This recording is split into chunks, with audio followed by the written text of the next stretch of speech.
What is good, ladies and gentlemen? Hope you guys had a great week. And welcome back to another great episode of Buzz Buzz. We got a lot of action packed, and we are going to start right off the rip with Marshawn Nealon, former or was a current Dallas Cowboy, passed away last weekend. Last weekend.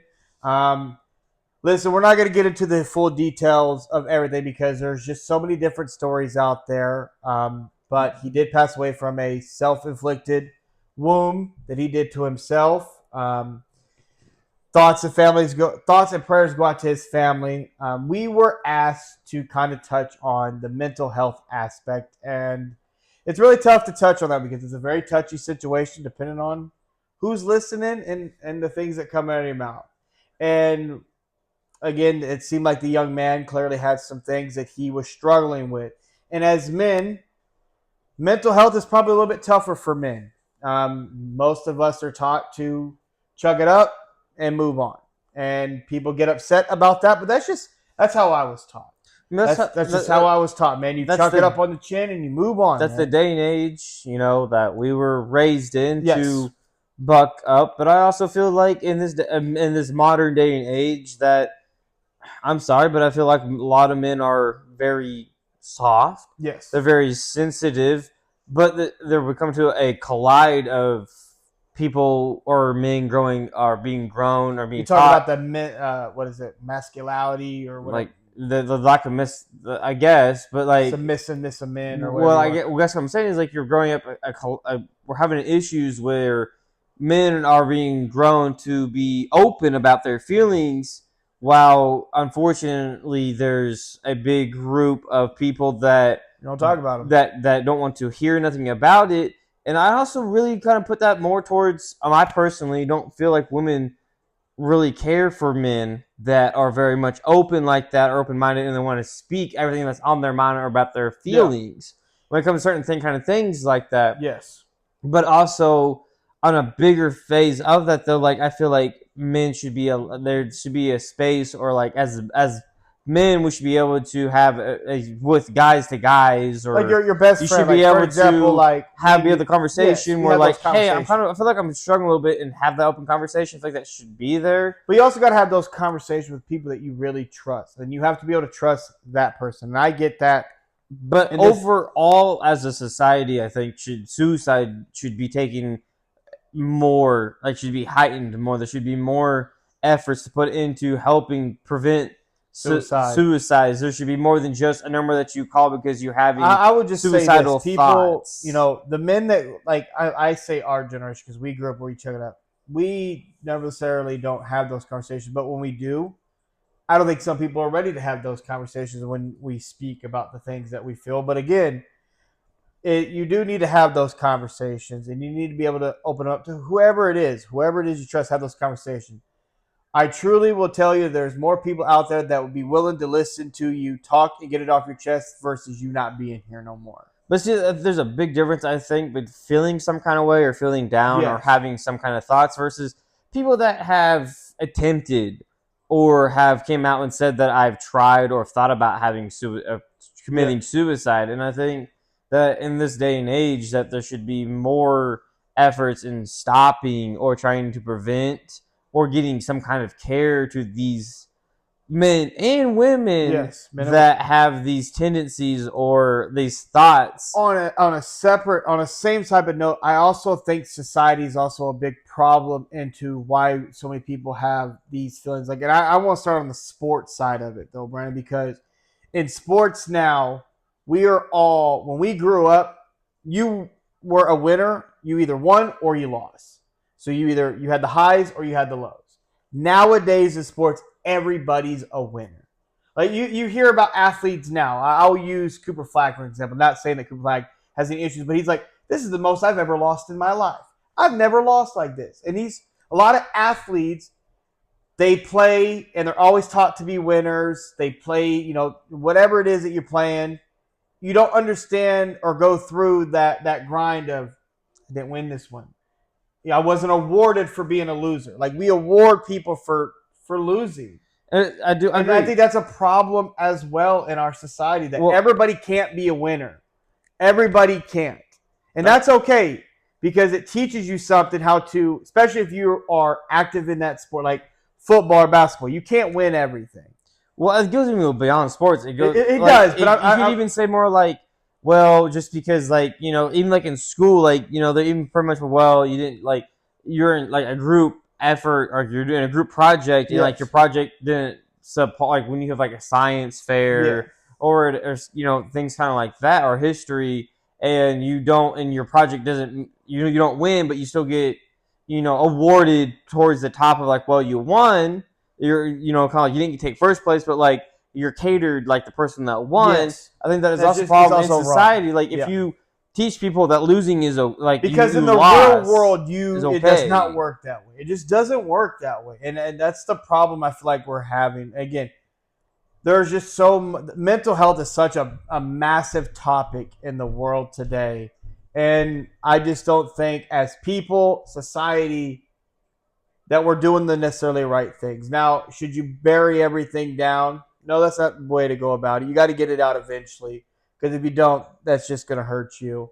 But there's a lot of things in the world today that we are doing that I don't agree with, that I think leads to a lot. But I also don't like the fact, I want to make sure I don't beat around this. Not everybody's got a mental illness just because you did something, you committed something.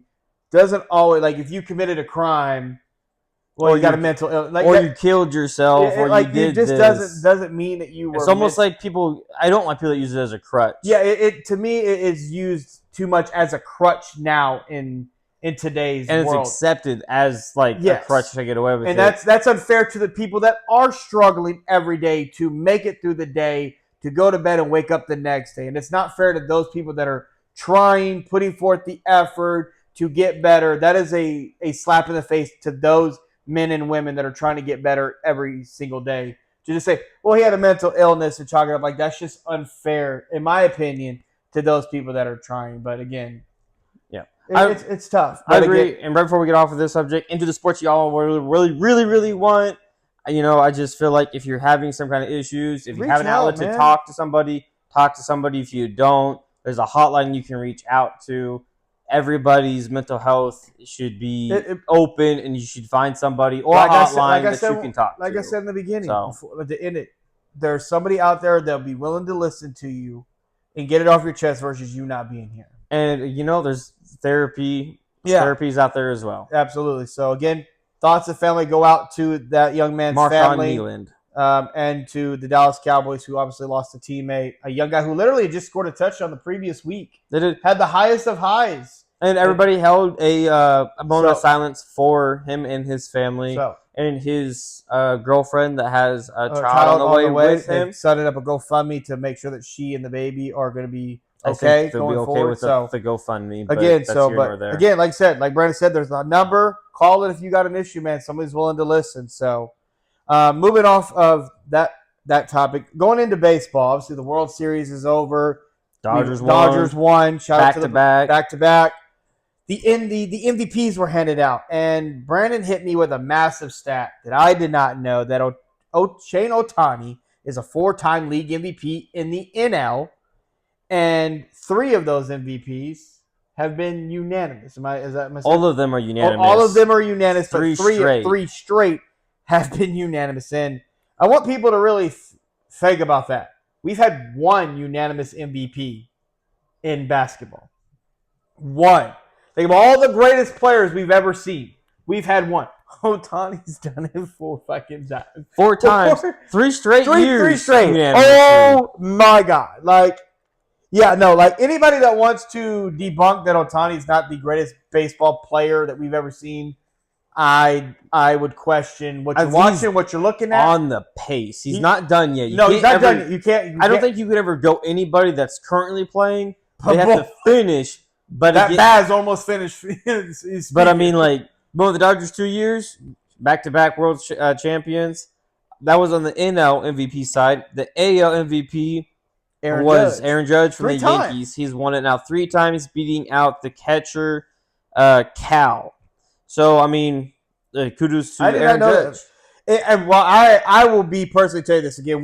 This is mostly a sports channel. I did not know that baseball had 2 MVPs. Like there, I didn't that I guess Brandon broke it down to me that it's a tradition that's gone back way back from the beginning when you had the NL and the AL when they were separate leagues. I was looking at Brandon, I'm like, NFL has an NFC and AFC. They only got 1 MVP. Basketball is a West and Eastern, 1 MVP. So that was crazy that baseball. I did not know that personally off rip, so I apologize. So I learned something new today. The thing with baseball was there was baseball is the oldest sport here in America, but it had a lot of diversity with blacks and whites. And so that's why they've kind of stayed separate, and it's just kind of history they've kept, which is kind of cool. I like the NBA and NFL's format of having one overall MVP, but like I said, Aaron Judge, 53 home runs. He batted at .331, which is kudos to him. The AL Cy Young winner was from the Tigers, Tyreek Skubal. And the NL Cy Young Award winner. So the Cy Young the Cy Young Award, if you guys don't know, is for pitching. Yes, he won it. He won it also as a rookie. Yes, he did. He's an amazing pitcher. He was from the Pirates, Paul Skeens, which rumor has that this dude might be on the move this offseason. Yes, I hope he is on the move. I hope he's on the move. This dude is a phenomenal pitcher. He was a phenomenal pitcher in college, and he literally has came into the MLB and been amazing. He's just got to get off the Pirates. I'm sorry. He's got to.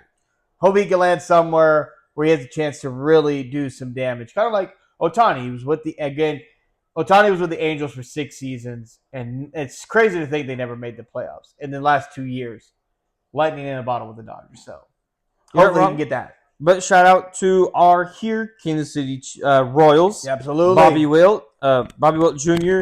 He made first team All NBA. He also made. Come on, Royals. We need to get back to the promised land. Get this roster under control, man. We need some players out here, man. He also got a Gold Glove, and he also made the Silver Slugger Award. He needs some help, man. He needs some help. The last really cool award is the Clement Award. Went to Mookie Betts.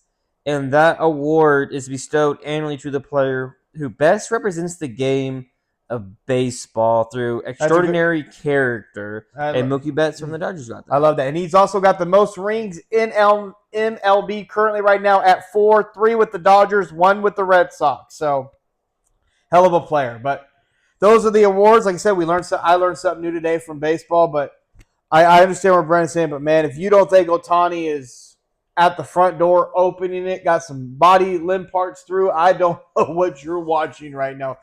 Because, I mean, I don't see him slowing down. Like, next year, he's even going to be turned up even more on the pitch. Think about it. He should be, yeah. He's going to be even more. So, like, I mean, he's created own parts of the game for himself as, stolen bases, strikeouts. Well, that's just the thing with Ohtani. He's creating his own, he's an elite. He's one of one. He's an elite pitcher. He's an elite hitter, but he's also an elite base runner. But what he's also done, he's also broadened the brand for MLB, as we saw the high ratings in the World Series because of overseas. Japan. Yeah. But he's also been able to open up the door more for Japan players. Yeah. Because, obviously you have Yamamoto, who won the World Series in the MVP. World Series Only MVP. second Japanese player to ever do that. So, And we have another Japanese player that's coming into the league this year that sounds like potentially going to end up on the Dodgers as well. But the Dodgers, baby. Being a league world changer like him, kind of like Michael Jordan, puts you in that category of GOAT, and he's not disappointing. I'm really here to see what he can do as a full-time pitcher. Yeah, next year. Healthy. This next coming MLB season, Ohtani, pay close attention because he's going to be turned up even more, and I'd be curious to see what he looks like. So, but that is the major news in baseball with the MVPs and the award winners that Brandon announced off. So, baseball season had a great turnout this year, especially for, I would say, maybe not necessarily for the people in America, but for the game, worldwide, outside of the U.S. Well, that's the biggest thing, moving past players, and obviously we're going to go into the offseason for MLB. Do you think Dodgers repeat? Why not? Why not? I even go off what they said. They won a World Series, and they didn't play the best Dodgers baseball in the postseason. It was an up and down. for them. They didn't play their best, they won. Well, I mean, in all fairness, that was kind of the Dodgers all year long. They never really hit their full stride, but they got it done. But so overall, though, for the MLB, I think they need to try to start adapting a little bit of what the NBA did. Salary cap? No, not salary cap, but expanding overseas and trying to draw more views overseas. The same way the NFL. You're saying like send them over to go play? Is that what you're trying to say? Well, they can send them to go play, but I mean like just like send like Aaron Judge, send Bobby Wilt Jr., send your guys that the NBA did back in the the 90s, early 2000s. Send them overseas to just like talk, just be there and interact with the fans so that they tune in. The MLB to save this sport here in America because like honestly the rating was down here in America, but it was high in Canada. It was high in Japan for the World Series. I think where the MLB needs to capitalize on the popularity outside the sport, and I think sending their stars abroad, that would be great. And with the endorsements of Nike, Adidas, Reebok would also help broaden and even bring in more money to MLB. The same way NFL now has games outside. That's the same thing. Hockey does the same thing too. Absolutely. So like I said, going into the off season, I can't bet on the Dodgers right now. Like it's just tough to really bet. But we'll wait and see. It'd be very curious to see if they three-peat. Boy, you want to talk about something that's never been done in baseball? Like you're chasing history now, like actual history. Definitely history. History. So moving on to college football. Got a couple things here we need to talk about. LSU. Former head coach, still head coach. However, right before we got onto the college thing, because you brought up the three-peating in baseball, which is the Dodgers try to do. Last year, the Chiefs tried to do. They fell short. They made it there, lost to the Eagles, shitty Super Bowl game. But the last MLB team to three-peat was the New York Yankees. 1998 to 2000 was the last three-peat. They won 98 against the Padres. They won in 99 against the Braves. Okay. And then they won, 2000. I just know New York was popping. It was the Yankees versus Mets. Oh yeah, that was called the Subway Series. I bet there was death out the ass in that series. You're not wrong. Oh boy, talk about a state being divided. I bet in 2000. I mean, we were talking about you have the police presence during the 2000s was legit. They go to the National Guard. Dude, they need you couldn't bring in the police because even the police were divided. No, that was the last time I had a three-peat. So damn near almost 2 decades worth before the last time you saw a three-peat. So the Dodgers are chasing major history. Again, they did it this year by going back-to-back, something that hadn't been done since the Yankees in the 2000s. So they're chasing history. So I'm here for it. I'm all about that type of thing. So we'll see if they can get there. I'm excited for it. Like I said, got a little bit of college football talk. We got to talk about the LSU Brian Kelly situation. Former head coach, current head coach. He hasn't formally been fired by the team, but he's been dismissed. I don't know how the hell that works, but there are some issues with his money. He has filed a lawsuit against LSU. He's actually owed or due $54 million, but LSU only wants to give him like 25 to 34. And they're like, nah, we need our 54. Which again, this is an awkward situation. There's a whole lot of weird stuff going on. Because if I'm still the head coach, then that means I get to be on the sidelines, right? Give me my headset. Yeah, LSU's claiming it has not formally terminated the head coach, but yet they've promoted an interim head coach. Brian Kelly hasn't stepped away. He's been let go. But in the lawsuit, LSU states that they haven't formally terminated him, so they don't technically have to pay him his buyout money. It's almost seemed like LSU's trying to avoid paying the full buyout of nearly $54 million. And they're trying to settle on giving him anywhere between 25 and 34. And they're saying, no, you terminate me and give me my $54 million that you owe me, and LSU doesn't want to do that. So it's a whole ass weird thing going on there at LSU. So apparently, so that happened. It's in the court system. Yes. But according to records, Kelly signed a 10-year, $95 million deal, which calls for him to be paid 90% of his remaining salary for the life of the contract, which would put LSU on hook for $54 million in form of monthly payments through 2031. But LSU wanted to negotiate a smaller payment to Kelly that would give the coach a significant payout up front, but save the program money in the long run. And I think that's why now we're in arbitration and we're in court because they're trying to not pay him at his full $54 million. No, like you're going to have to pay me my money. Which makes sense why LSU's like, well, we technically haven't really fired him. We didn't like LSU's trying to find the the little crooks and crannies and trying to avoid this. And no, unfortunately, like again, no. Pay me the money. You wanted to move on. You need to honor the point of the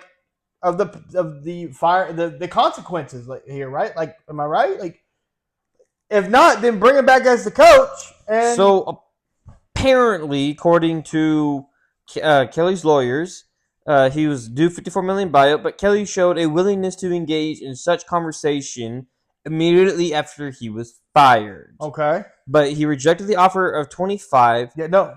And then $30 million that was presented to him. Well, Brett, if you're supposed to get $54 million, you're not taking $25 million. You're not taking damn near a half pay cut. You're just not. Like, I don't blame Kelly. But apparently, I guess Kelly and his team is open with LSU to take a lesser buyout, is what it sounds like. Well, it's looking like they're going to need to be in the $40 million range for this buyout to work. I personally, you're giving me my $54 million. Yeah, that's what I said. Like, no, I'm not doing. You're not hiring me back. I really don't care because I'm going to get coached. Someone else is going to hire me. You signed the dotted line for the 10-year deal, so it's like. And you're on. You fired me, and so you're going to pay my $54 million. Is how I feel about it. Like, I don't feel bad for the university, because you signed the deal. Especially in this day and age, a top program like LSU. No, I'm not. You can pay me my money. Kelly, don't do it, bro. No, like, I'm sorry. Take your $54 million and ride off into the sunset.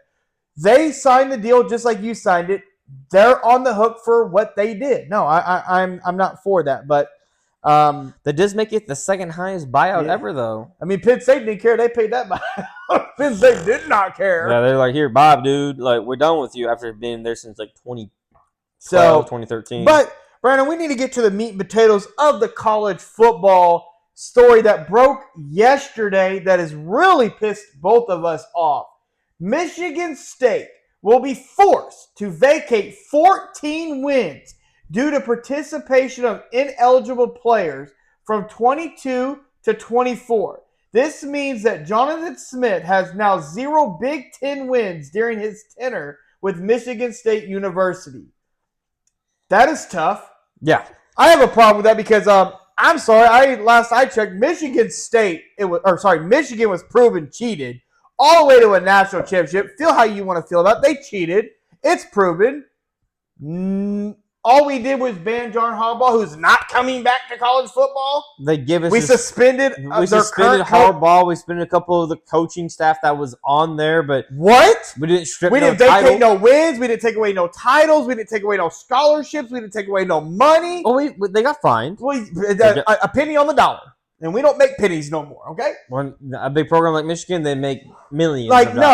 This right here is a slap in the face to me. If I'm Michigan State, I don't know if there's anything they could do. Granted, you should have been playing players that were ineligible for whatever reason. But again, this is unacceptable. A team literally cheated. You have proof.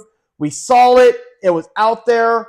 And you did nothing. But a program like Michigan State, you're going to vacate 14 wins.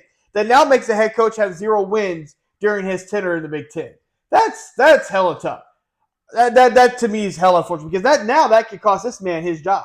Well, I'm just really confused on what's worse: legitimate cheating, or playing players that shouldn't have played.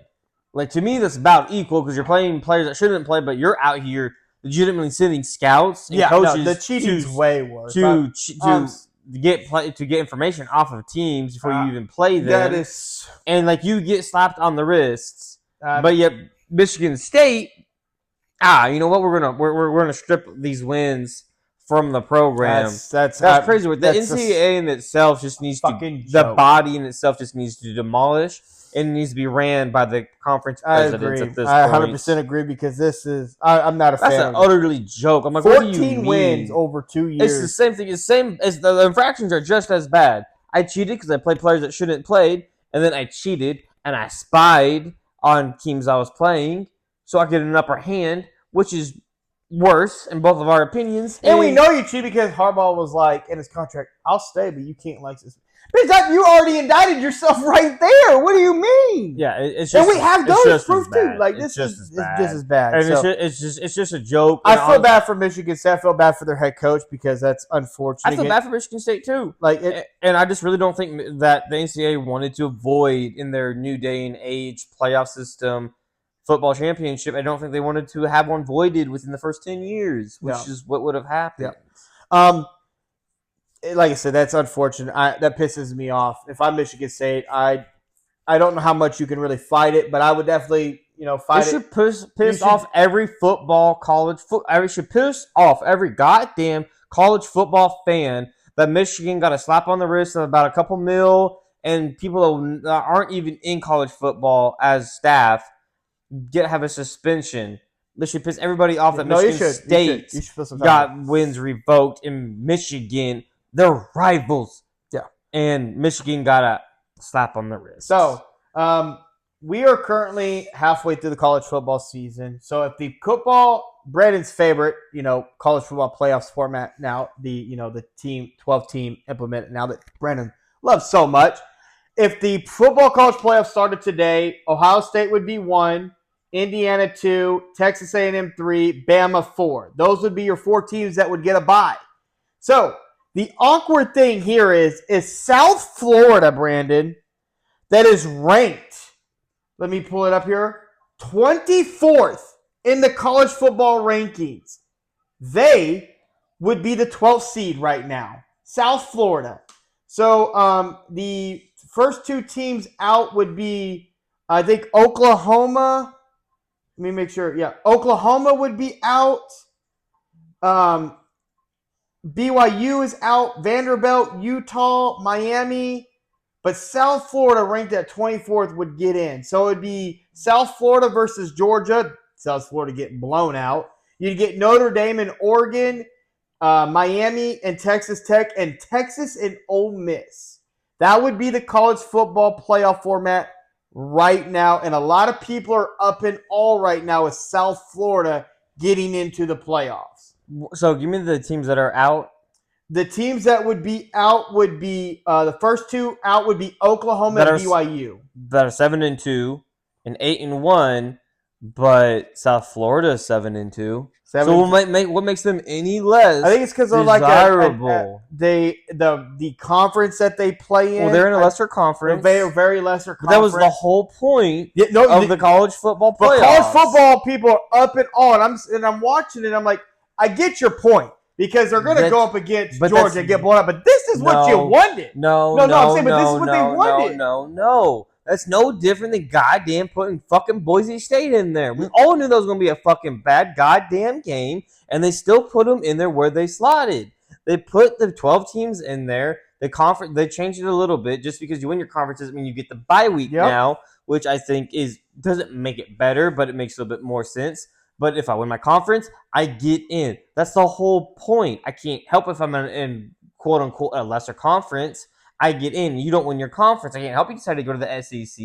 If Oklahoma decided to stay in the Big 12, they probably would have, potentially could win the Big 12 and get in. It's no different. The lesser quote unquote conferences in Division I football are always going to be looked down upon. What's even crazy is Miami's in the college football playoffs. They would be the 11th seed. And they are currently ranked in the top 25 at 15. That's why I said at 7-2. Oklahoma and BYU would be the first 2 teams out. But Miami's in the ACC. So, which again is a different conference. I can't help that. It's funny. Like I see people complain. I'm like, this is what you. I mean, Cincinnati is 7-2. Yeah, and they're still considered a lesser conference. Yep. So. But that's just the way the college football playoffs are seated currently right now. As we sit right now, obviously a lot can change here in the next couple of weeks, but that's how they're sitting. And honestly, overall, they would be a good matchup. Like Texas and Ole Miss, that would be a good matchup. That'd be a good matchup. Texas Tech and Miami, that would be a good matchup. Oregon and Notre Dame, I think that would be a pretty interesting That'd be a good matchup as well. Now, Georgia and South Florida, it'd be a slaughter. Potentially. I mean, you got fingers crossed for the Finger Cinderella crossed for story. South Florida, but outside that, that's really the only bad matchup. So, I mean, who does Texas play? It's projected. Ole Miss. They would play Ole Miss. I mean, you could honestly say that Ole Miss would dog walk Texas because Texas has been hellaciously up and down. You could be upset where Texas is currently ranked. Yeah, because Texas is currently ranked 10th, and honestly, I think that's kind of high for Texas. Texas is ranked above Oklahoma, who's at 11. You could easily put Utah. Vanderbilt's outperformed Texas on a consistent basis. Virginia has as well.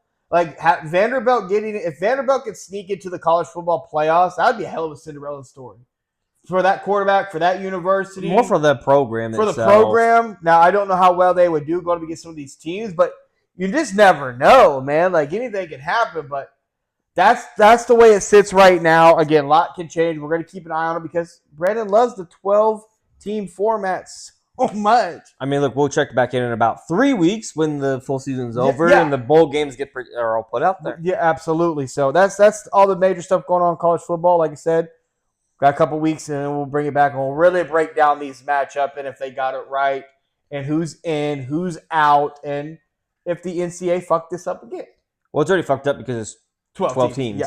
And they want to make it more. That's even weirder. They want to make it more. Because it's just so great in March Madness. We've had one Cinderella story. So, moving on from college football, guys, we are getting to the NBA, and this has to be some of the – I don't even know how we go about this. Nico Harrison has been fired from the Dallas Mavericks, and this is a big thing. He traded away Luka, which is probably the worst trade in sports history, right? Is this – It's up there. It's kind of hard to say it's really the worst trade in NBA history or even in any sports history because you traded away Luka Doncic for AD and a first-round pick. That landed you a number 1 overall pick that turned into Cooper Flag. Well, that was their own pick that turned into Cooper Flag. But, hindsight is Luka's fat. Luka don't play defense. Luka's not worth the max. Let's go get a big that can play defense and pair him with Kyrie and these other pieces that we have, and we'll continue to contend for a championship was, I guess, the thought. But it was a good thought. It was a questionable thought to give away an unworldly talent in Luka that's now on the Lakers. Averaging basically almost 40 points. Averaging pretty much a triple-double. That's not fat Luka. That is averaging a decent amount of steals per game. Yeah, he's playing. That gives effort on the defensive end. But back onto Nico getting fired. I have problems with him getting fired. Yeah, I have so much problems with him getting fired because to make a move like this, you have to go to the ownership to get approval. Now, Nico wanted to do this trade. Yes, he did. But it had to be approved. So if Brandon wants to do a trade, and he's the GM, I'm the owner, he got to come to me at least to talk about it. You can't just make it on your own. And the owner you have to be like, I have to go accept ahead and that. do the trade. And you did. And it's a telltale sign of seller's remorse. AD's really not that good. It was seller's remorse because the Mavs governor accepted the Luka trade as a mistake. But no shit. Well, it's a seller's remorse because you got AD, you got one pick. Nobody thought that was ever enough because as great as AD is, he's never been proven to be the dude's dude. He was not the dude's dude with the Pelicans. LeBron James with the Lakers and AD, LeBron wanted him to take over, be the guy. He never could ever make that step. Yep. But he was a rim protector out the ass, had his best handful of years there, staying healthy with the Lakers. And now he's in Dallas, and dude looks like he's put on about 20 pounds of fat. He that barbecue down there is for real. And Nico, I don't ever think it was a Luka problem. I think it was a Dallas problem, a Dallas food problem. I don't know the nutrition program they got going on down there, but I don't understand how you fire somebody.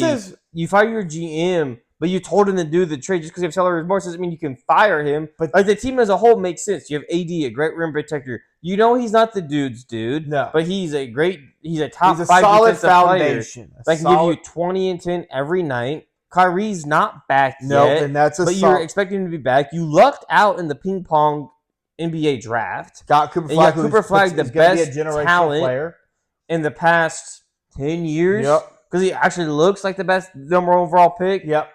Now, granted, this upcoming draft is full of talent, but you got Cooper Flag, AD, Kyrie. You got great role players. And then Clay and PJ Washington. You got great big defense. You got great wing defenders that can shoot. Yep. And you're just like AD's in and out hurt, obviously, because that's what he does. Kyrie, you knew it wasn't coming back until January, February. The Dallas Mavericks currently sit 14th in the Western Conference at 3-9. I don't know how you put it on the GM to fire him. He put together a solid potential roster in like a year or two. Yes, he put, again, on paper we had high thoughts. It has not worked out this year so far. What do you think was going to happen when we traded away Luka for a big man? Yeah. Because history shows that big man needs a guard. We have Kyrie, but he blew out his knee. Yeah. He's coming back. Obviously, he's going to be Kyrie in this day and age in medicine. And then you luck out and you get Cooper Flag, so you have two great guards. We both agree he shouldn't take all the blame for this trade. Okay, because he had to go to the top. The only blame he should take is like taking the call. And actually putting words to it and wanting it. He wanted the trade. Yeah. And now the owners approved it. The post-trade aftermath, he deserves a lot of blame. Apparently, before he was fired, it came out that he's tried to trade Cooper Flag. Supposedly, the rumor allegedly, tried to trade. Let's put that out there. Allegedly, he tried to trade Cooper Flag to the Philadelphia 76ers for Joel Embiid, VJ Edgecombe, and some picks. That is wild. That is hella wild. So you would have had Joel Embiid, VJ Edgecombe, Anthony Davis, Kyrie Irving on a team. On paper, that sounds really great. But in reality, it's a whole lot of people sitting at home. I just know. That's wild that you did all that, lucked out to land Cooper Flag, who we both agreed I think is going to be a phenomenal generational player as he figures it out and the years go on. That you thought it would save you, allegedly, if you traded him? How'd that phone call go when you had to call up upper management? Yeah, so what if I trade Cooper Flag too? I mean, well, he was getting a hell of a haul. He was. You were definitely getting a hell of a haul. I don't think Joel Embiid needs to be in Dallas with the barbecue. I don't think he needs to be. Can't handle that weight. They can't handle what he is now. But, like I said, I think it's... And then he wanted to rush AD back. Nico did. He wanted to... That has been confirmed. He did want to rush AD back. So how do you feel about Nico getting fired? I've clearly stated how I felt. No, I don't think he deserves all the blame because, I have a problem with ownership. Do you think he deserved to be fired? No, I think you should have seen what it looked like when Kyrie came back. Then make that decision at the end of the year. Play this season. You have to because you knew everybody was hurt.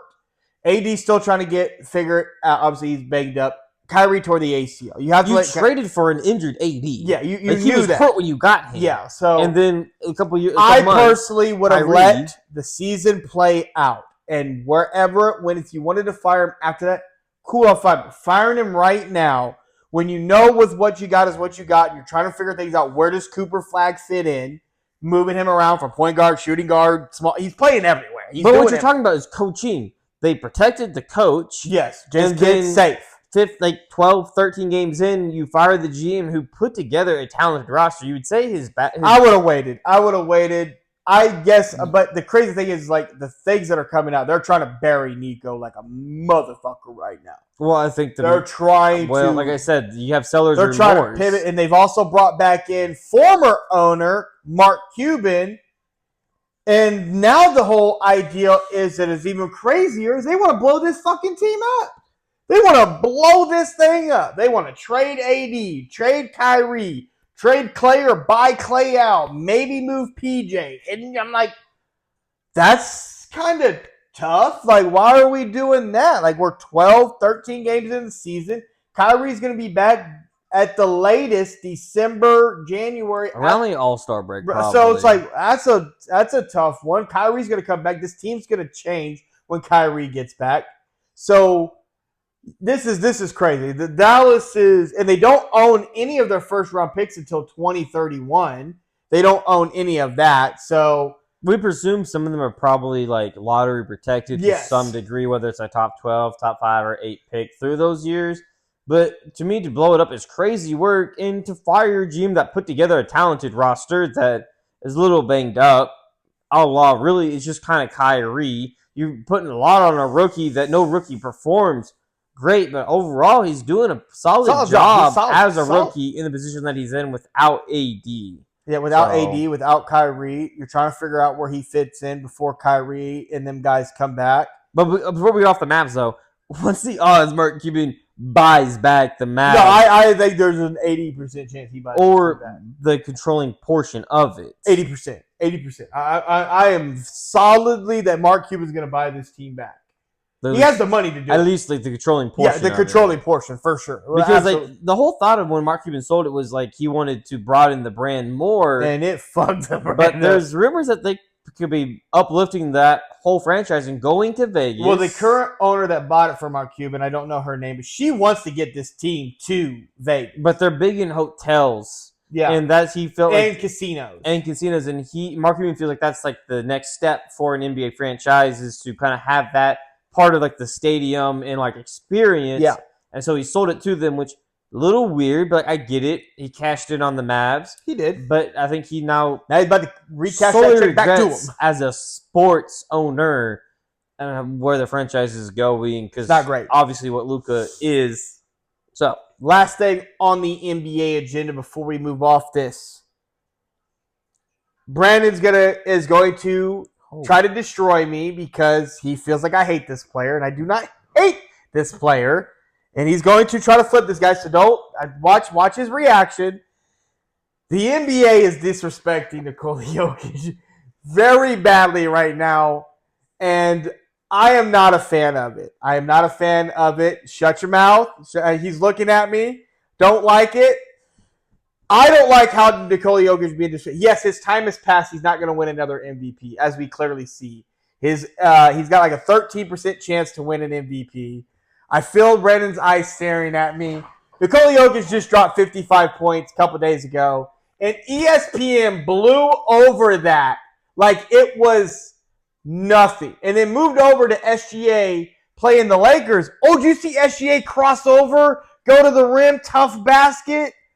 I'm like, Luka, I'm like, you got Luka and SGA, that's great. Jokic just dropped 55, and he missed 3 shots.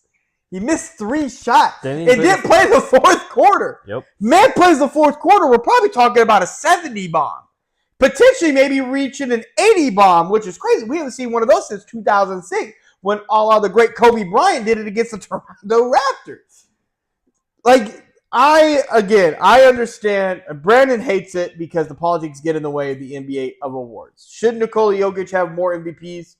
No, without a question of doubt. If you don't think that, then even I can accept that he should have probably 5 MVPs. You could make a strong case that Jokic should have 5 MVPs. At least 4 straight and lost out to SGA last year. Yeah, so, again, when you real talk, he should have more MVPs, but the politics have gotten involved. And the politics are really involved now because he's got like a 13% chance to win MVP this season, which is crazy. He's 6 in points.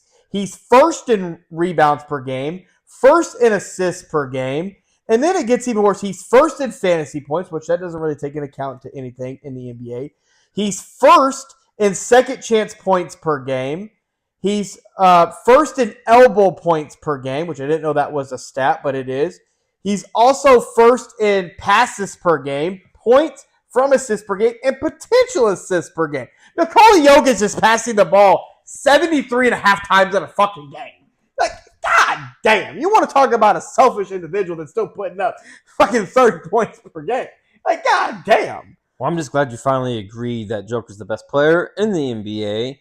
And it's just unfortunate that we're both. He's saying that he's. I don't like how the NBA's handling this situation. He is still.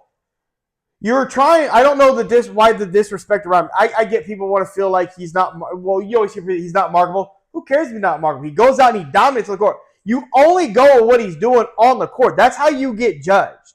Now, when you talk about globally, whatever, okay, you may not be able to put that on him because he doesn't do whole lot. If he does, he probably does more. We just don't cover it because the media don't want to cover it, which is, I think, a fair thing to say. They don't want to cover Nikola Jokic because he leaves, goes back home in Serbia, does his horse thing and whatnot. But what the NBA and social media, mainstream social media, is doing to Nikola Jokic is downright disrespectful. And I'm gonna leave it at that. And I know Brandon is smiling deep down inside right now, but it is wrong. It's hella wrong, and it's wrong. It almost just wrong. Like you've always said, voter fatigue is a hell of a thing. It is hell media. It's almost a media thing of fatigue of watching just greatness. We just can't ever. You're this season so far, 14 games in, you are witnessing massive greatness. But he had 4 straight to open the season. I think it was 4 or 5 straight triple doubles with ease. Shooting damn near upwards of 70%. No turnovers. He's shooting about 45% from 3. I just read you off the statistics that he's already doing. And Nikola Jokic, those stats are going to stay right there or even get better. They're not going to decrease. Just think if you were a Denver Nuggets fan, dude, you'd be drooling over yourself how excited you are about how Joker's playing this season. He's with playing that revamped roster. I don't understand. I get you're excited about the SGA rise. The Luka, look what he's doing in LA. We get that. What Victor Wembanyama is doing. But that does not mean you have to disrespect what Nikola Jokic is doing right now. Out of everybody you said, the only player that actually is excited what they're doing is Victor Wembanyama. Yeah, he's doing it on both ends at a very high elite level. Now, but Wembanyama has had some downs games offensively. Yeah. They say they're defensively, though. You literally listen to Ty Lue say, our plan against Nikola Jokic was to let him score. Well, he did that. Well, he also didn't expect him to score 55 points.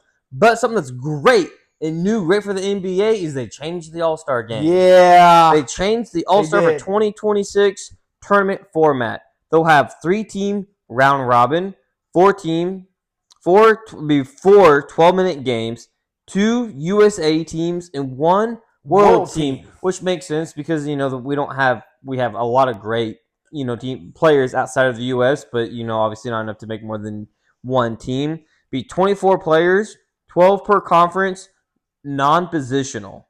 That's interesting. So you could have potentially more guards or more quote-unquote big men.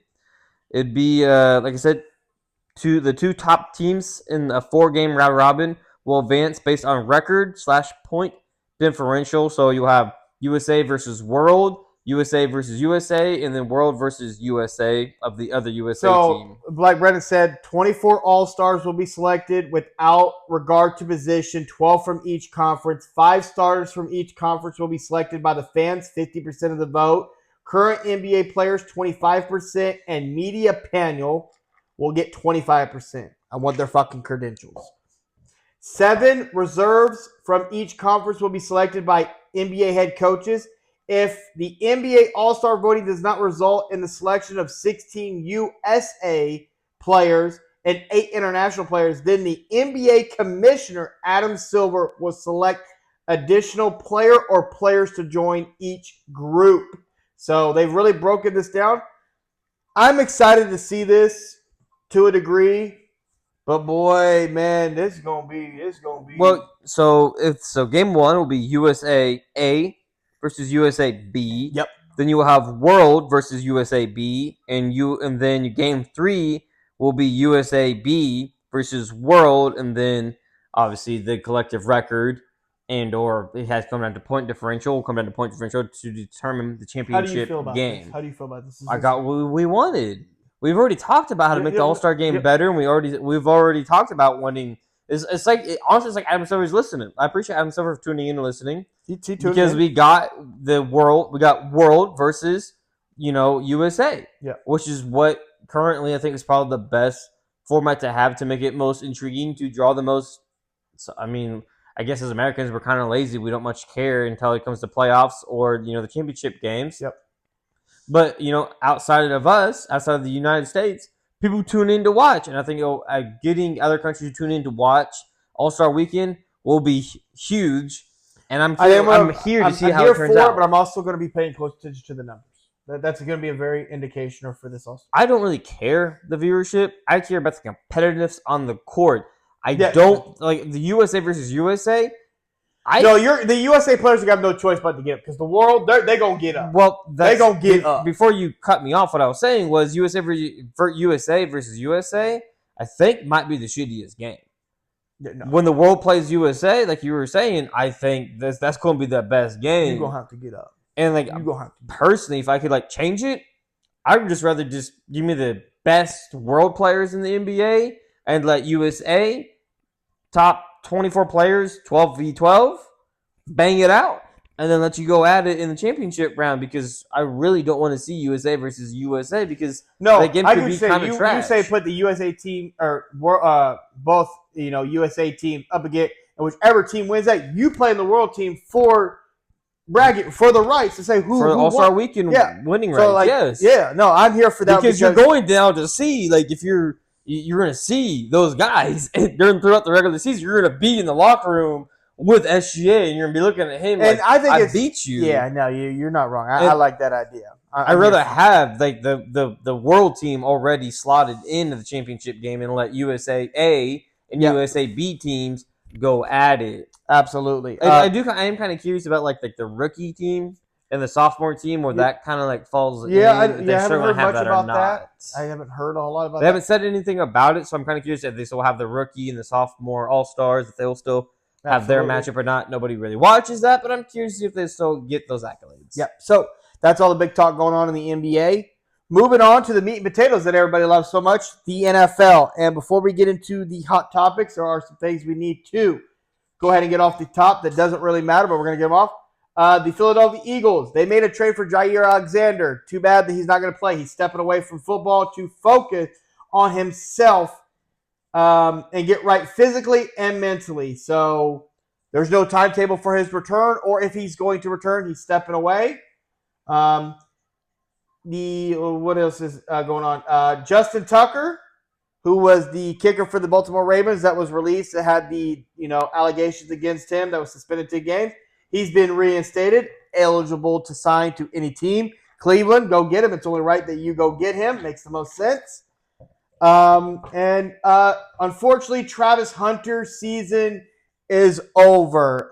The two-way phenomenal star is out for the season. He had surgery a couple days ago to repair his LCL, which will sideline him for the remainder of the season.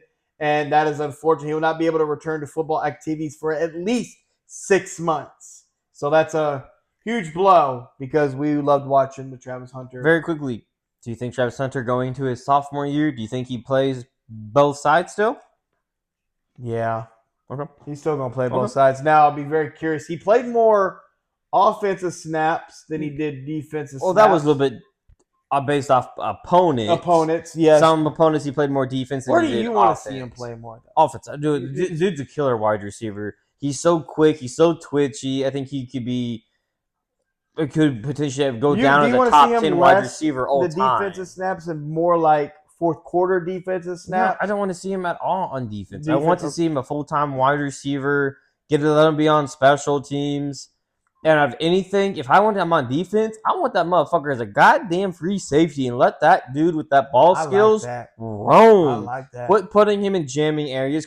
Get him away from the ball. Dude, too small to be hitting. Let him just float. Jacksonville. Even let him spy the quarterback out there because he's fast to close down as well. But the dude doesn't know how to tackle either. But that's why I just want him more as a wide receiver, but I also do think he's going to continue to play his sophomore year both sides, and both sides will vary percentage-wise how much he plays based off of who they're playing. That's absolutely. So, starting with the NFL recap, we are going to start the recap with the Eagles and Packers. And before we get to, we're going to get to the game. The Eagles won that game 10-7. It was another shitty primetime game, very shitty. But the Eagles did find a way to win. The biggest concern coming from this game is people are saying that Jordan Love is playing bad, and he's probably going to get his head coach fired. So I went ahead, and this is Jordan Love's stats right now. He's completing 60% of his passes, 2,200 yards, 13 touchdowns, 3 interceptions. That's his stats this season. Matt LaFleur, if I'm saying his name right. LaFleur. He's got a record of 72 wins, 36 losses, 1 tie. In the playoffs, he's 3-5.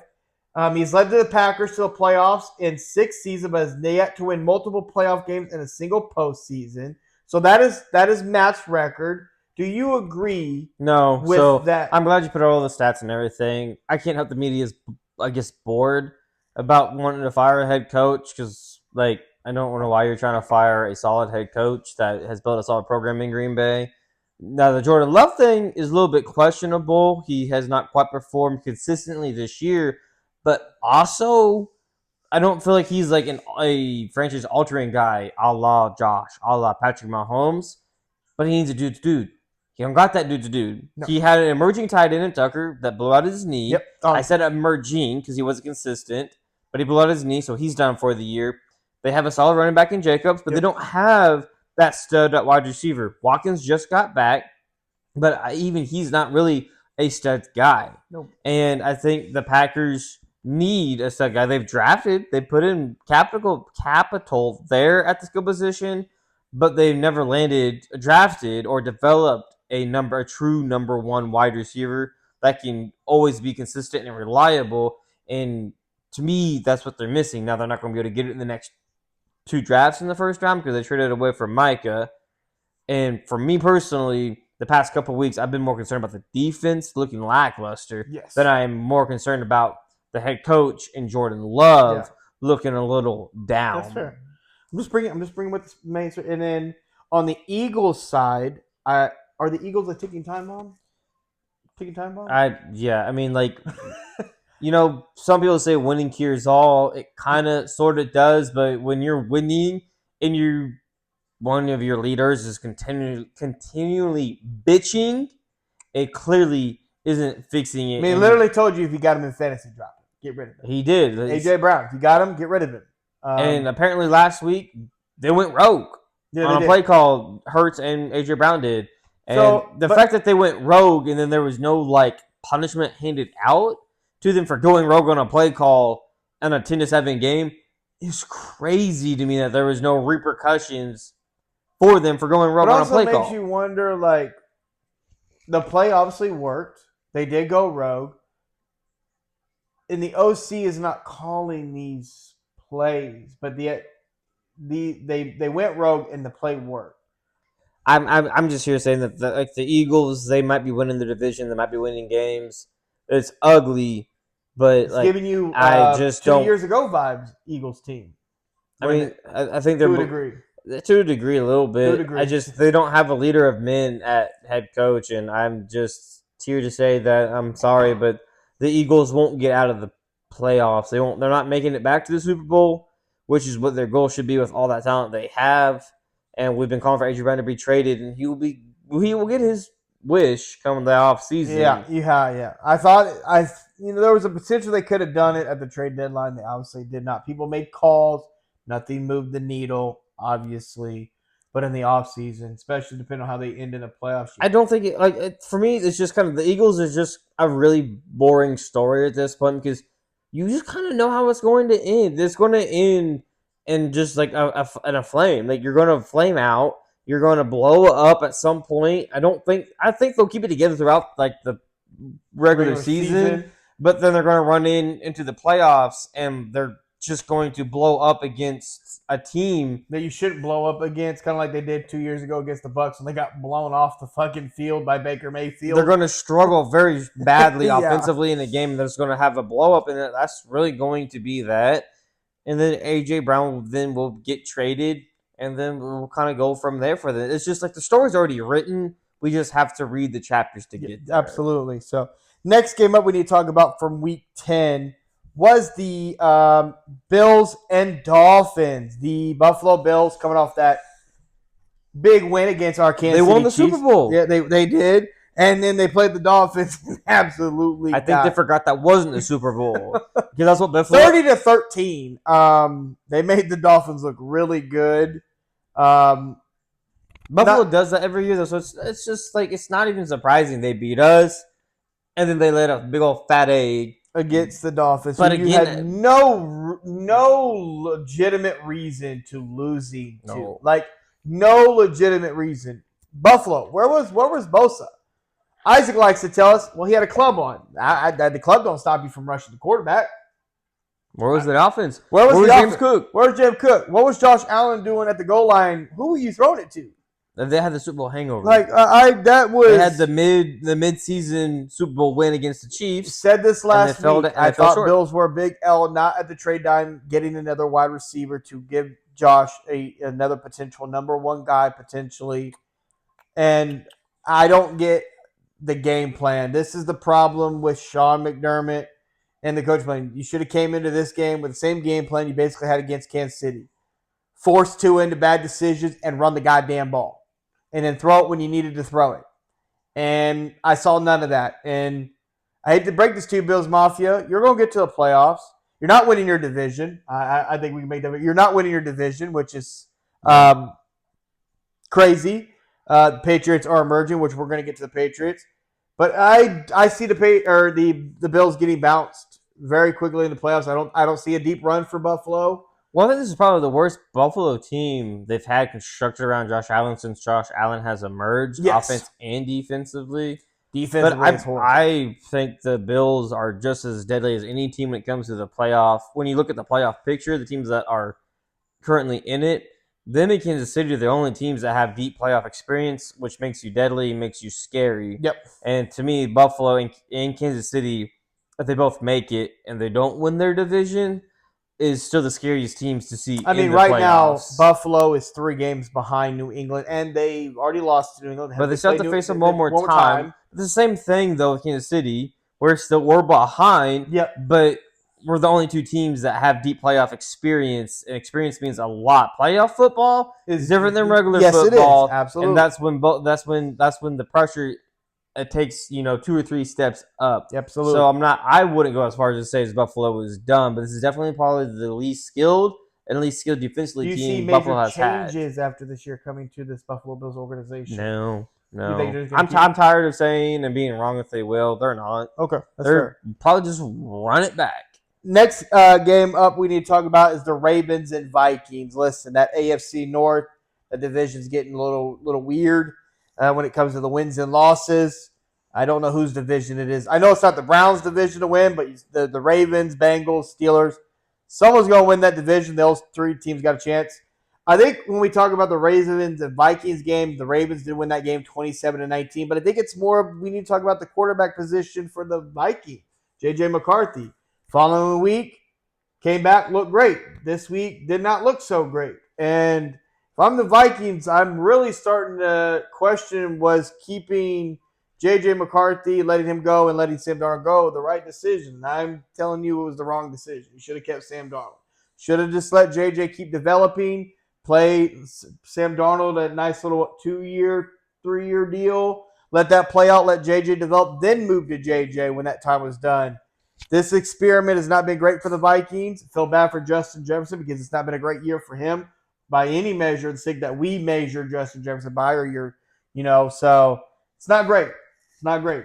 No, it's not great at all. And, I mean, JJ is like the ultimate But we had these same conversations about JJ when he came in. JJ is like the ultimate don't fuck anything up and make maybe one good play, and hopefully we can win. Yeah, and that's not a quarterback that's going to get your franchise to the Super Bowl. Yeah. That's just not a recipe for success, and that's what they have currently. Yep. And then the next game up from Week 10, last game that we're going to talk about from Week 10 was the Patriots and Bucks. And the Patriots did win that game 28-23, and that was a game. That was a duel. It was. It showed us something from the Patriots that we've been waiting to see, because if we go look at the Patriots schedule, they've got about 2 wins. Very easy. 2 wins on there that are very solid when you go look at the schedule. So this was one of those wins. So I mean, like I said, the Patriots are 9-2. I believe they're 9-2, top of their conference in the AFC East. So we'll be very curious to see. Like Brandon said, regular season is one thing. Postseason is a different type of animal. But talking on the Patriots, though, I think it's just a little unfair to all the NFL fans that the Patriots were great for 20 plus years, and then like they were shit for 5, and now they're back and they're going to win a division for the Bills even made a Super Bowl. That's fucked. If I'm in the division, I'm like, that's fucked. Jets are still ass. Dolphins are still ass. The Bills are good. Yeah. But then the Patriots are back and they're being good. I'm like, damn, we didn't even win anything while you were shit for 5 years. Yep. You potentially now have your franchise guy. I'm like, this is bullshit. Yep. So that's the Week 10 recap. It's rigged. Patriot fans are excited. Everybody else in that division, boy, they're scared of shit right now. But it also showed us a lot about Mike Vrabel, too. We had a lot of questions about Mike Vrabel as a coach for a little bit. Well, there was never questions about defensively. No. But offensively, though, he brought back Mike McDaniel, who's been a great OC just for the Patriots and coaching QBs. Josh McDaniels. Josh McDaniels, not Mike McDaniels, obviously. Josh McDaniels. And he's been a great OC and where QB he belongs. Coach there. And Drake May has flourished there. He's given something that the Patriot fans haven't had, though, really ever, which is a mobile quarterback. Yep. And what Drake May he's a dual threat. It's just unfair and fucking bullshit. Speaking of the Patriots, moving on to Week 11, the Thursday night matchup was the Jets and Patriots. It was a close game for a minute, and then the Patriots until it wasn't. Patriots won that game 27-14. Shout out to Trey Henderson. Am I getting his name right? Yeah. The rookie running back, first rookie to ever have a rushing and receiving touchdown in the same game. And he had 3 touchdowns total, I believe it was. Yeah, 3 tutties and about 70 yards rushing. First game back. If you guys had him in fantasy and you put him on your bench, I'm really sorry for you. I'm sorry for you. Very, very sorry for you. Should have played old boy. Should have played old boy. But again, like I said, that's really all they really say about that game. That it was the Patriots game. They played down a little bit to the competition a little bit and then picked it up into the game, put it away. So, which just goes to show how well they're being coached. Yep. By beating the Bucs, which was a big game because the Bucs are a good team, and they took care of business. And then obviously this was kind of a little bit of a track game going into New York, or not going into New York, but having the Jets come into New England and handling business like they did. Absolutely. Which is a shout out to the maturity that they have there. Absolutely. So the Week 11 matchups we got coming up. Do we want to go? We want to give the big matchups first. So the big matchups I think in this week is the Bucs and Bills. This is a big matchup. Yeah. I think it's more of a bigger matchup for the Bills because you really can't afford another L, especially if you have any desire to even catch the Patriots if the Patriots give you a chance. For the Bucs, I think this is a big win too to get a win after coming off. Well, it's big because if they lose and the Panthers win, now you're looking at a 2-way tie in the first in their division. Absolutely. So that's a game to watch out for Sunday, November 16th. Another matchup that I'm really excited for, this is a primetime game to a degree, is the Seattle Seahawks and the Los Angeles Rams. This game right here, I have big hopes for this game, and I'm excited for this game. When we go to give our picks, honestly, I still, depending on who's pick, I hope it's not me. I don't think it's me this week. I think it's you. It's me. So Brandon's got to figure that one out. I don't know where I'm going with that game, but that game right there is big for the NFC because the Rams and Matthew Stafford playing well. Matthew Stafford's playing at MVP level. Hasn't thrown no interceptions in the last 5 weeks, putting up multiple touchdowns and stuff. But Seattle and Sam Darnold and Smith's getting no love in the MVP conversation, which is at some all. Crazy which work. is some crazy ass work. So that game. Then we obviously got our Chiefs in the Broncos, a divisional matchup, big game for the Kansas City Chiefs, and this is a big game. It's a big game for us because we need to win. But this is a big game to really see how of a threat everybody really thinks the Broncos are. And this is the game I want to see it from the Broncos. Offensively, defensively, no questions about them defensively. I don't have any questions defensively. I know what they're doing defensively. We respect it. It's the offense that I don't respect at all. Yeah. Anything to add on that? No. I'm just saying, this is, for me, I feel like it's a bigger game for the Chiefs than it is for the Broncos.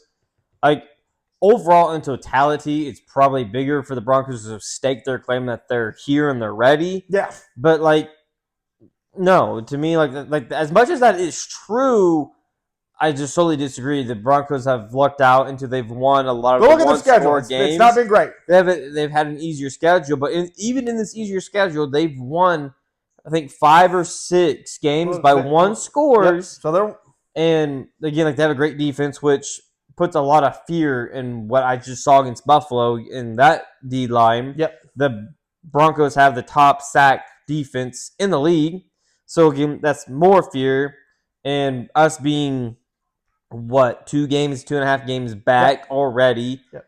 And we're not even in the wild card. We're in the hunt. Yep. Is the game, the biggest game. This is a must win for the Chiefs. We're coming off the bye week, which Andy Reid's great at. Absolutely. But it's the biggest it's a must win for the Chiefs. We're already in must win because we're already about 2-3 games back from the lead. But we're also, we don't win the division. It sucks, but to take the right step forward is the biggest. This is the biggest must win of the season already for Kansas City is this game. Yep. And then the next big game up, I think it's a big game just because of their division. It's a divisional game, Bengals and Steelers. Last time these two teams met up, the Bengals won. They won by 2. I believe it was 33-31. So we're getting the Icy Hot Bowl, number 2 between Joe Flacco and the Pittsburgh Steelers. Joe Flacco don't give a fuck about Joe Burrow. He don't care about Joe Burrow. Well, considering the AFC North, the Steelers are 5-4, the Ravens are 4-5, the Bengals are somehow 3-6, and then the Browns are 2-7. Yeah. Like, never say never, right? You can never say never, but I don't think the Browns have a chance.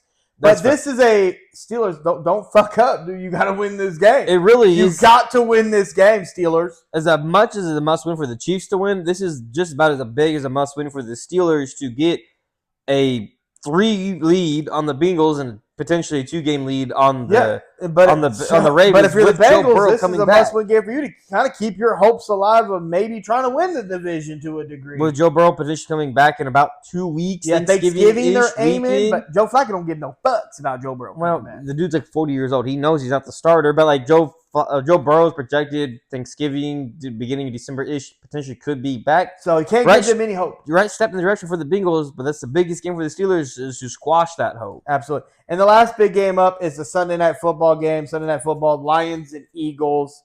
Jalen Hurts is saying that they're going to end all this drama with the A.J. Brown. The A.J. Brown's going to pop off this game. The A.J. Brown going to give it to the Lions. I don't know. I'll be curious to see. But this Lions team is a much different Lions team defensively. Offensively, they're starting to find their mojo, get it together. I think this is a must-win for the Lions. Like, you got to go in here and you got to get this win. And you got to do it. I disagree. Only in the instance of that's a must-win because of the division that the Lions are in. The Lions are 6-3. The Bears are 6-3. The Packers are 5-3. That's the only reason why it's kind of a must-win. And, like, the Eagles lose, like, okay, like, the Cowboys are currently 3-5. Yeah. So it's like I think it's more of a win for the Lions loss. to again. It's the regular season, but you need to show that you're the team that you're the team that you're coming, you're here. I honestly wouldn't be surprised if the Lions just ran away with it. Potentially, if you're the Lions, you need to show up for this game. Like, this is the game again. Obviously, you need to show up in the playoffs, and I'm not saying that you won't, but you need to show up against the defending champs and make a statement right here and now. This team has got turmoil. Time to make that turmoil even worse. Shut A.J. Brown down. Make Jalen Hurts look regular. Stop Saquon Barkley. Well, the Lions play the second most man-to-man coverage. So, but I think the Lions will flip that, and they'll play a shit ton of zone, and they'll stymie the Eagles. Because I don't think the Eagles even more than they already are. Shatter. Well, I don't think the Eagles adapted well in game. And I think they're expecting man coverage because the Lions play the second most man coverage. And why I think the Lions will flip the script and they'll play zone coverage. They'll bracket A.J. Brown. They'll frustrate him knowing that you can easily do that in this season. Absolutely. Right before we move off, so we got this. Right before we move off, though, a very fun fact. I'm sitting here looking. So I said the Lions are 6-3, right? Yep. They have a plus 83 point differential. Mm-hmm. I said the Chicago Bears, they're 6-3. With a minus 8 point differential. They've been outscored, but they have a 6-3 record. I am hella confused how the fuck that's supposed to work. How do you have the Bengals gave them that? The Bengals gave them that one. Honestly, the Bengals are negative 84 point differential. But they're 3-6, so that makes sense. That makes sense. Chicago thing. We come down here to Chicago that are 6 wins, 3 losses. They're 239 points for, but 247 points against. They're like, what the fuck? How does that not math don't math? That math don't math, but that's what we got. All right, so Brandon, we're going to go into our picks here. We're going into it. So week 11, these are our picks. First game up, Commanders and Dolphins. This is a pretty sad game. Yeah, unfortunately, Daniels won't be back. So, I mean, give me Dolphins riding high overseas in Spain. And then, okay, that's fair. Next game up, a team that we don't understand versus a team that I don't really understand either one. Panthers and Falcons, man. But give me the Falcons. Give me the Falcons, okay. Next up, Bengals and Steelers. I'm taking the Steelers. Taking the Steelers, okay. Packers and Giants. Poor Giants. Yeah, I'm taking the Packers. But I think this game could be close because, the way the Packers have been, I mean, like, it could be close. Jameis Winston's going to let it rip. He going to let it fly. That's right. Jameis Winston is starting. Or Packers defense. He about to let this bitch Well, Jameis Winston's now been promoted to second string if Dart don't get cleared from his fourth concussion. And then we got the Jags and Chargers. I'm going to have to give it to the Chargers. Okay. And then divisional game, Bears-Vikings. Yeah, honestly, the Bears are 6-3. Gotta go Bears with a negative 8 points. Who would have thought you would have said that in your lifetime, right? I mean, at some point, it has to come true. It got to come true. Texans and Titans. Yeah, Texans. Bucks-Bills. Give me Baker Mayfield in the Bucks. That's fair. I think that offense is going to manhandle that defense. Niners, Cardinals. Brock Purdy is back in this game. Brock Purdy returns from injury, so Brock's back. So Taking Brock. Brock, okay. Seahawks and Rams. Seahawks and Rams, big dog. Whoever wins this game, I think will end up winning the division. So I'm taking the Rams and the hot Matthew Stafford. Matthew Stafford's hot. How close do you think this game is? Do you think it's going to be a one possession game? Okay. I don't know about total how many points will be scored, but both offenses are firing, defenses are solid, and Matthew Stafford's on fire right now. That's fair. Ravens and Browns. Divisional game again. Yeah, it's the Ravens. Shador going to play? No. Okay. Honestly, he's probably like fourth string at this point. That's fair. Chiefs Broncos. Yeah, we're going to have to end up not going with the Donkeys, and we're going with Kansas City getting that done. And then last game up, Lions and Eagles. And are you ready for I think it's going to be the Lions. I don't necessarily know that it's going to be – I think it's going to be a oddly kind of enticing game, but I think Lions probably end up taking it by double digits. Double digits. So that is Brennan's picks. That's weeks 11. Thank you, guys. Hit that subscribe button. We'll see you guys next week.